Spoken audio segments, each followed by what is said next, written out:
Hello and welcome to Freedom with Marketing. Today we're going to talk about how you can maximize your return on investment through email marketing. I'm going to share with you 5 easy strategies that you can start to apply, and then I'm going to end with a bonus strategy which I believe will be the fastest, easiest and cheapest way for you to generate the biggest return on investment over a longer period of time using email marketing, but also if you combine it with social media marketing and everything else. So let's dive in. So number 1, in my experience, the best way to maximize your email return on investment is to be consistent, to send frequent emails, and to do this for a long enough period of time for the compounding effect to kick in. So what do I mean by this? This means that you have to send lots of emails over a long enough period of time so that you can turn people who are new to your brand, it's their first exposure, through the journey of starting to notice your emails in their inbox, to starting to open your emails, to read your content, to slowly start to move on their journey as they start to buy into what you say and like your ideas and start to apply your ideas, to ultimately becoming fans of your brand and then wanting to consume all your content, and then ultimately into becoming lifelong customers, clients and followers who will buy everything that you have simply because they want to support you and your brand, and also who will give you lots of referrals and talk wonderful things about your brand. So how do you be consistent, frequent, and how do you allow for the compounding effect to actually kick in? So one of the biggest objections with email marketing, especially when it comes to daily emails, is that you're sending too many emails. You're going to get too many people say you're sending your emails are too many, stop doing it. Or you're going to look at your unsubscribes and see that people are unsubscribing, and you're going to draw the conclusion that you're sending more emails. Both are completely true, but the interpretation of this is wrong. Let me share with you a story to illustrate this point. So I was working with a client, and what they did is their email tagging system was a complete mess. And the way that they operate is they run ads to get people to book a call. People that book a call or don't book a call, we collect their email addresses, and then we send emails to them afterwards to get them to book a call. When someone opts in for the first time, they get tagged. When they get tagged, they get sent a series of emails, which have been automated, and I think it's the same emails that they've used for several years. When they do something else, such as if they've bought a low ticket offer, a low priced offer, they get tagged as something different. During a promotion, people that have certain behaviors are also tagged for various things. So if you can imagine this, but on a bigger scale, with a lot of people over a longer period of time, you're going to get people that have multiple tags. This client had automated systems to go out during certain times so that automated emails and SMSs go out to certain people, but not to others. In addition to this, if someone watched a workshop during a promotion, they're going to get potentially 3 emails a day to get them to actually show up to the workshop. So this would mean that if people are tagged in the wrong way, some people are receiving 5, 6, 7 emails a day. Not good. And if you look that perhaps only 2% of their email list would have these 2 specific tags, which would mean that they're going to get a number of emails from tag 1, X number of emails from tag 2, and it happens at the same time, just 2%. If you got 30,000 people on your list, that adds up. And so what happened is that you get a lot of people complaining that you're sending too many emails, they unsubscribe. And this client's sales team was they were quite upset about it. And then the CEO came out and said, to put the sales team's minds at ease, is that, yes, you've received 10, 15, 20, 25 complaints that you're sending too many emails. But how many people have not said that? So let's say 30,000 people 25 people have complained, but the other 29,975 people have not said anything. So you are catering to a small vocal minority and not to everyone else. That's what I want you to understand here, is that when you increase the frequency of your emails, you will inevitably get more complaints. You will inevitably get people on your list telling you that you're sending too many. But you also have to think how many people are not complaining about it. And if you look at it in terms of a positive of how many people are not complaining and use that instead, you can actually start to understand how it works. In my opinion, the purpose of a daily email is basically to get people's attention. You need to show up consistently enough and frequently enough for people to actually start noticing you in their inbox. And when you do this over a period of time, one subject line is going to capture someone's interest and they're going to open it and read it. And then they like what you put. And then maybe they start to look for your emails later. And this is how you're going to get the attention and generate the interest over a period of time. I don't personally view daily emails as you need to make a huge amount of money from your emails over time. You're probably better off using your daily emails to get this interest and, get attention and get people to buy into your brand. And then you make more sales during a promotion period, is when you can have deadlines and various things. Yes, you should use your daily emails to generate consistent sales for cash flow. You'll typically find that during a promotion, perhaps once a quarter, you'll make far more money in this promotion period than the daily emails of a quarter itself. So that's the way you need to look at it. Use your emails to get attention, show up consistently enough, and then all of this benefits of getting people to buy in and like your brand and consume your content, the compounding effect will start to kick in several months. And this is the result of the compounding effect, is when you have people that become fans of your brand and they buy everything that you have to offer. So that's the first way to maximize your email ROI. Send frequent emails, do it consistently, and do it for long enough for the compounding to kick in so you can actually start to see results. And before we move on to the next one, let me show you how to do this in a way that's not spammy. So what I like to do is I like to send an email out every quarter, which asks people, what problems are you having? What challenges do you have? What is the outcome that you want? I get my assistant to collect all this information. We put it in a spreadsheet. We analyze it. We can see the problems that people are having. We can see the challenges and obstacles that they need to overcome. We can see the outcome that they want to achieve. We then use this as a basis for creating content and planning content for the next quarter. And this way, you are always giving people what they want in a way that they wanted.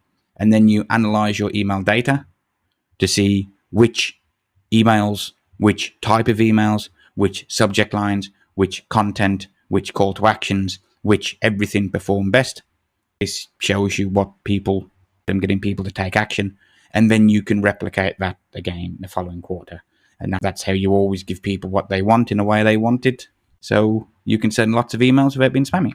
Number 2, the second way to maximize your return on investment with email is to not email is not your only way of communication. You need to integrate email with your other types of marketing so you can become omnipresent. What do I mean by that? Email is just one medium of communication. I'm a big fan of email, and I'm an advocate of email because you own your email list. Your email list is just a bunch of names and contact information. You use email to build the relationship, and it's this relationship you have with people that become your asset. If your email autoresponder decides one day that you have the wrong opinion, they will shut your email account down. But you still have your email list, especially if you back it up as a hard copy. You can then upload this same email list into a new autoresponder that won't block your account, and you can continue to send emails, and your subscribers won't even know if something happened. Compare this to social media. If Facebook blocks your account or YouTube blocks your account, you can't communicate with people. This is why I prefer email over other forms of chat, other mediums of communication. This does not mean that you should rely 100% on email. That's a mistake that I made for a few years in my early years as a copywriter, believing that email was the only way. When now I'm more experienced, you view email in the context of all your social media marketing, in addition to the videos, audios, podcasts, live sessions, and everything that you do. Everything needs to be integrated in a way that it aligns, and so you become omnipresent. Omnipresent means that you show up everywhere. Let's say, for example, that you have subscribers on your email list. They also follow you on Facebook, and they also listen to your podcasts, subscribe to your podcast, and they receive it through some kind of a app like AntennaPod. Email, Facebook, podcast. If you send an email communicating a message, people are not sitting there reading it word for word. They might scan through it, they might view a concept, and then they move on to something else. That concept, your message floats around their subconscious. Let's say a few hours later, they're scrolling on Facebook and they see something from you come up. It communicates the same message. They've heard it twice. They remember it more. It consolidates in the memory. Now, let's say they listen to your podcast on the weekend and you're doing a podcast based around this same concept. It's going to consolidate it in their long-term memory, and then basically going to remember it more. So what's better? Communicating the same message in one platform where someone hears it once, it stays in the short-term memory and disappears. Or having someone exposed to the same concept in a different format 3, 4, 5 times, and then every time it's reminded, it gets more and more consolidated in their memory and more likely to be moved into long-term memory where they can actually remember it. Well, obviously, it's a second. The more people can remember the concepts and the more people can see you and they see how you show up, the more opportunities they have to buy into your ideas. And all of this is done subconsciously without people being aware of it. You're not tricking them. You're just showing up and sharing your message and the people that resonated. And then I'm going to start to pay attention and consume more of your content. And those who don't, I'm going to unsubscribe and leave, which is a good thing.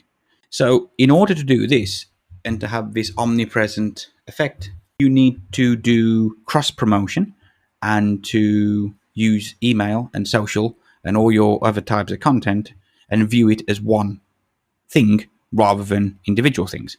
All of the individual mediums of communication, your Facebook posts, your Instagram posts, your email, individual emails and whatnot, all of these should align with the big picture goal. And this is how you can communicate your message in a way that actually people can remember. You can promote your email address in your Facebook group. You promote your Instagram in your YouTube channel and so on and so forth. Because people that follow you on Instagram and watch your YouTube channel, they might not listen to your podcast or be in your email list.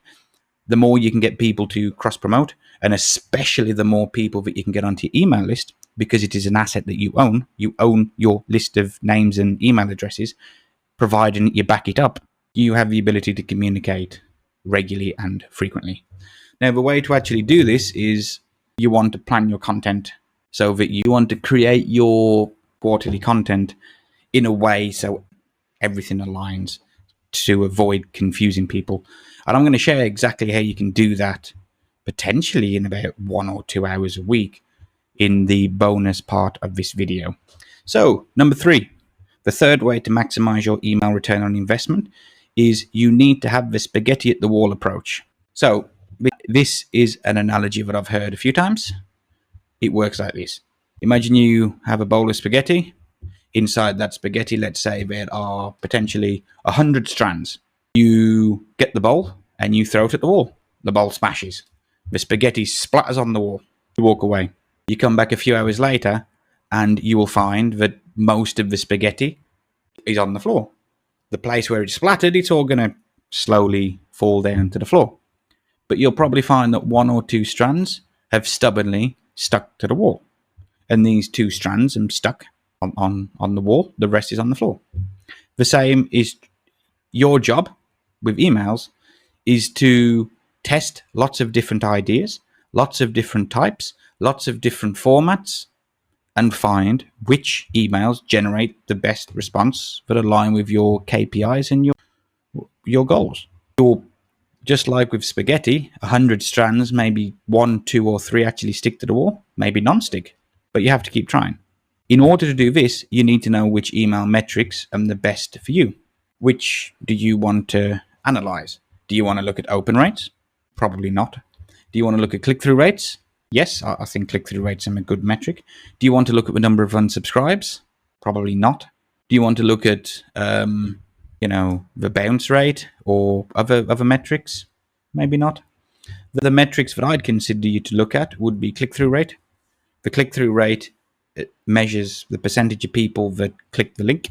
To rephrase it, the click-through rate is how many people your content inspired to take action. The action you wanted them to take is to click the link. Emails with the highest click-through rate are the emails where the content got people to click.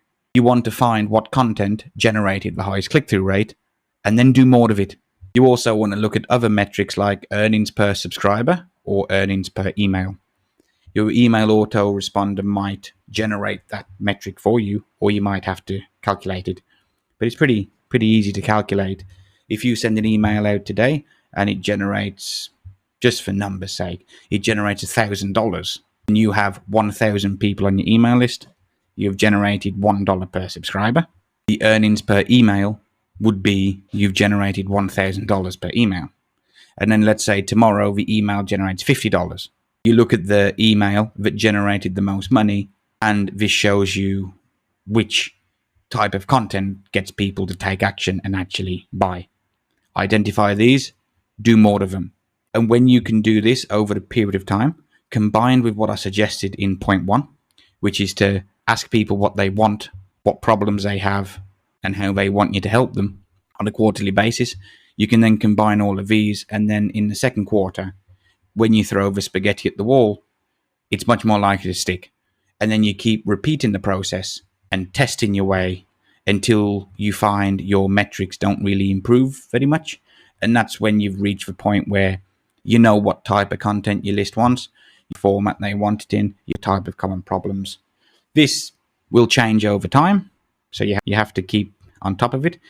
And you also need to continuously grow your email list, because you sell the same things to the same people over and over again, and eventually no one's going to buy it.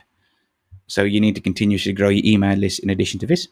But the whole concept here is you need to test your way to success, try different ideas, look at the data, see what works, do more of it.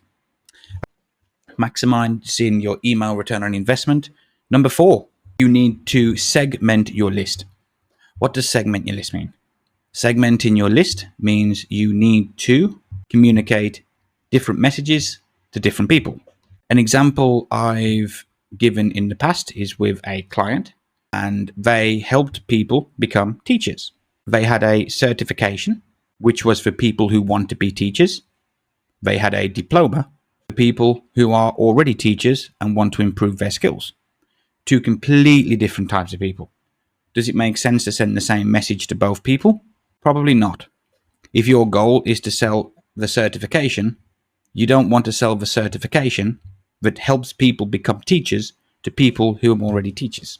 Likewise, you don't want to send a diploma, which is for existing teachers, to people who are not yet teachers. Unless, of course, you have some kind of a bundle and you combine them both. That is the concept of segmentation. So the ways that you can segment your list, a few ideas here, is between buyers and non-buyers. So a buyer is generally considered to be 10 to 16 times more likely to become a repeat buyer than someone that has bought from you once in the past. Therefore, if you have people who have not bought from you, the goal should be get them to buy something for a few dollars. An easy decision, low barrier of entry, maybe a book. People that are already buyers, it makes sense to then sell them more stuff at a higher price. Another way to segment is based on the outcomes they want or the type of people that they are. This would be, in the previous example, would be they want to become a teacher, they are an existing teacher. Other ways could be based on a variety of factors like engagement. You can identify which people click the links in your emails the most. This people who click the links more are more engaged than those who don't click the links. You can then send more emails to people who are more engaged than less engaged. And that's when you segment the list, you can send a nuanced message to people based on where they are currently at. This means you can send specific messages and you can position offers in specific ways to specific people. An example here might be back to the previous the previous story. So imagine that you are selling a certification for people to become a teacher and a diploma for people who are already teachers to improve their skills. Maybe you want to sell both of them at the same time. Well, you could have a workshop. This workshop could be on a topic that appeals to both groups of people. If you send emails to get people to join your workshop, you would not send the same emails to people who want to be a teacher and to people who are already teachers. Rather, you would find a way to make the topic of your workshop relevant to both sets of people. You can then send emails and communicate messages to people who want to become a teacher in a different way to people who are existing teachers in order to join the same workshop. And then, of course, the workshop at the end would sell both programs. When you can do this, you'll have a much better chance because you can appeal to the wants, needs, desires, problems, challenges, whatever you want to call them, to different people at the same time. Maximizing your email return on investment, number 5. So this one here directly applies to the previous one with list segmentation, and this is to identify your 80-20 prospects. The 80-20 rule will suggest that, in the context of business, would suggest that 80% of your revenue comes from 20% of your customers. So it makes sense to identify people, the 20%, who will generate 80% of the revenue, and then focus 80% of your attention on the people who are more likely to buy. Makes sense, doesn't it? Well, you can take that a step further, and you can look at the 4% of customers that will generate 96% of your revenue. That is the 80-20. And then you can focus more energy, effort, time, and resources on the people who are more likely going to buy from you and give you more money, rather than treating each person on your list as equal. So how do you identify the 20% that will generate 80% of the revenue? How do you generate the 4% that will generate 96% of revenue? Well, mostly it'll be based on previous behavior. If you have 5 products and you have a section of your email list that has bought all 5 products, are they more likely to buy your 6th product when it gets released compared to someone that has bought 0 of your products?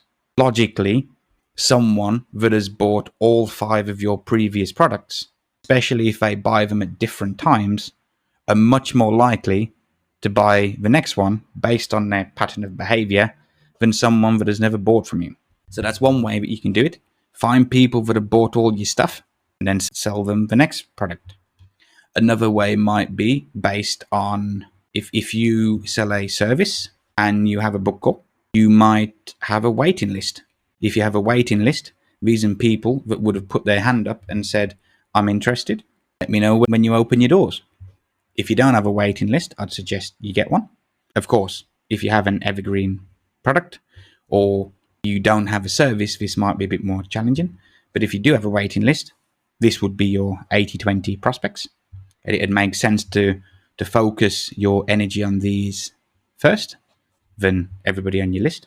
Another way might be based on, if you take sales calls, someone that has booked a sales call in the past and they've had a positive experience and your sales team has made notes about them, they're more likely to buy from you than someone that has never booked a call from you in the past. Other ways that are a bit more subtle might be podcast listeners or people that consume your long form content tend to be more likely to buy from you, especially on the high end, like premium products, premium services, than someone that doesn't. So it's your job to identify these people in your business. And then when you identify these people, you can then sell them more stuff and you can focus more energy, effort, and attention on them. Another one that's a little bit less sort of obvious is People that have bought from you in the past, but they have stopped buying. So this might be someone that pays your membership and they've stopped buying. They might have stopped buying for a number of reasons, but if you can contact them again and remind them of the benefits and all the value they got from paying your subscription, and then make them a really good offer, they're more likely to buy and reactivate their membership than someone that hasn't. So these are just a few ideas off the top of my head on what you can do. Now, ways that you can leverage your 80-20 prospects is, say for example, I remember at Christmas, I tried to get my client to find the 80-20 prospects and then to do a special sort of workshop specifically for them. So it would be a relatively small group of 20 to 30 people, and then you treat them really well and give them more one-on-one time and sort of do the whole ask me anything. And this would be basically to foster and build and strengthen these existing relationships. I can't remember if we actually did it or not, because it was quite a while back. But that would be a way to strengthen relationships. You give them special treatment. You give them extra things. Another way would be that, as I alluded to earlier, is that if you have a waiting list, you contact them first when it comes to filling up your spots for your premium offers or premium services, rather than emailing everyone out at your list at the same time. So there's a lot of ways that you can use this and leverage this. Okay, so those are the 5 ways to maximize your email return on investment. Just a quick summary before we go into the special bonus one. Number 1 is you need to send emails frequently and consistently and give people what they want and do more of what works and do it for long enough for the compounding effect to kick in. Number 2, email is not your only way of communication. You need to combine your email with other types of marketing, such as social media marketing, your YouTube videos, your podcast, etc. Number 3, you need to have the spaghetti against the wall approach. You need to test lots of different ideas, be prepared for the vast majority of ideas not to work, but you have to find the ones that do work and do more of that. Number 4, segment your list so you can send specific messages to specific people. And this allows you to sell the same product to different people. Number 5, identify the 80-20 prospects, the 20% of people who are going to generate 80% of your revenue, and then focus 80% of your time on those 20% of people. So finally, the bonus way.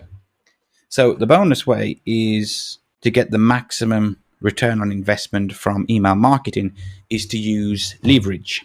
Leverage will allow you to use the profits from your business today to generate a much higher return on investment in the future. And so the concept here is in terms of content that you produce. So which is more effective at selling a hypothetical product priced at a few $1,000s? Which would get you to buy it more? Scenario 1 is you've received an email in text format describing what it is, and you've gone to a sales page. Everything is text.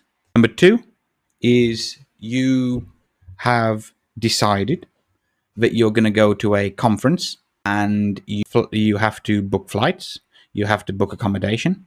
It's going to cost you a few $1,000s. There's problems with you, inconveniences with you attending the conference because you have kids. Do you bring the family with you and turn it into a holiday, or do you go alone? At the end of a live event, they sell the product. Which am you more likely to buy? If it's me, it would be from the live event.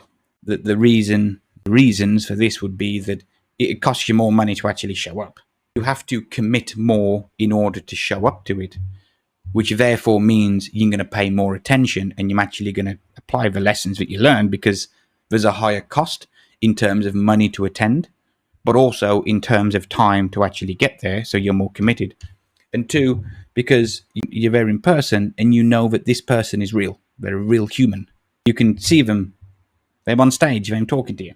So in this case, personally, and I suspect you too, would find that being there live in person would be better and more likely to make you commit to a purchase than just receiving an email and reading text. The same will apply to your email marketing. Doing live events Or second best would be video, where people can see you and see your body language, is better than text. I mean, when it comes to text and even video today and audio, it's getting harder and harder to tell the difference between if it's created by a real person or by artificial intelligence. If you find out one day that the brand that you've been following uses artificial intelligence generated content 100%, are you going to feel, are you going to want to buy from them, or are you going to feel more betrayed that you put the trust in them and they are not who they say they are? Personally, I probably wouldn't like the brand anymore. I had a recent experience of this with a recommendation pop up on YouTube about a new travel website that came out, where it was telling the story of different countries and whatnot. It appeals to me. I watched it for a few minutes and I could tell that this is artificial intelligence. It's a script generated probably by ChatGPT. They use artificial intelligence to read it out as a voice. It just didn't sound right, and then they overlay this with stock images. For me, didn't watch it. Not interested. You can have the best content in the world, but that automatically turns me off, and that's likely going to happen with your customers, clients, followers, subscribers too. So the point is that you want to do more live stuff and more video stuff where people can see you. They see you are a real person. They can see you make the mistakes. They can see your body language and the various things. And this is going to be more like bring them closer to you. So in your business, it's better to focus your time, energy, effort, and resources on doing more live stuff to build these relationships than it does writing emails. So in order to tap into this leverage, it makes far more sense to use other people's time in order to do your emails and social media, so you can focus on doing the more important stuff, like doing live events and, treating people like humans, treating them one-on-one, building these relationships. Your email marketing, your social media marketing, the vast majority can be done by someone else.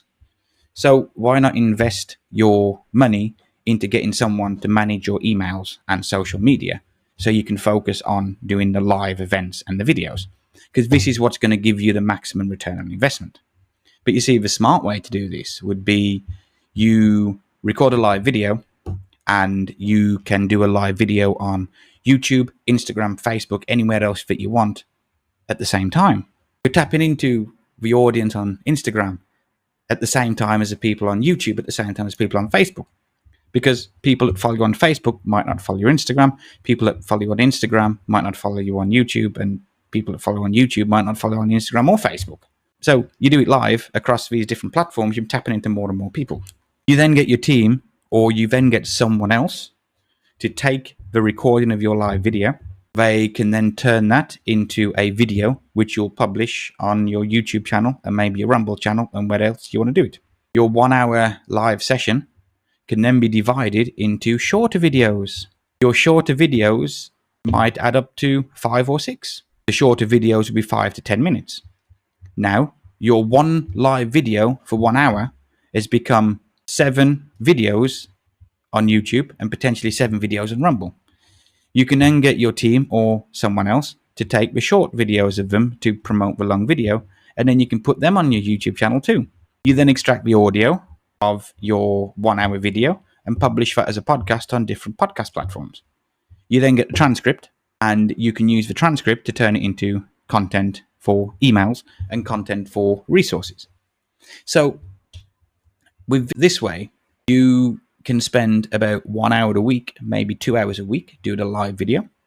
You can spend the rest of your time serving your clients and focusing on what you consider to be the most important revenue generating activities in your business and the most important income generating tasks, rather than sitting at a computer worrying what to write about in your email, or using ChatGPT and finding the output that comes from it is a pile of rubbish and just sounds like a robot and you can't use it, and then end up scrapping it and writing it again, or just get someone else to do it for you. And then that way you can focus on creating content that will generate the biggest return on investment, such as live events and videos and different things. And then the more money that you generate from sales, you can then reinvest back into your business, and you're going to grow much faster as a result of doing that. So the concept here is to use today's money to use other people's time to manage your email marketing and social media marketing, so you can focus on doing the more important things like doing live videos, and then getting your team or someone else to convert your live videos into videos of different lengths, into podcasts, and into text-based things, which can then be repurposed into content for emails and social media posts, so you become omnipresent.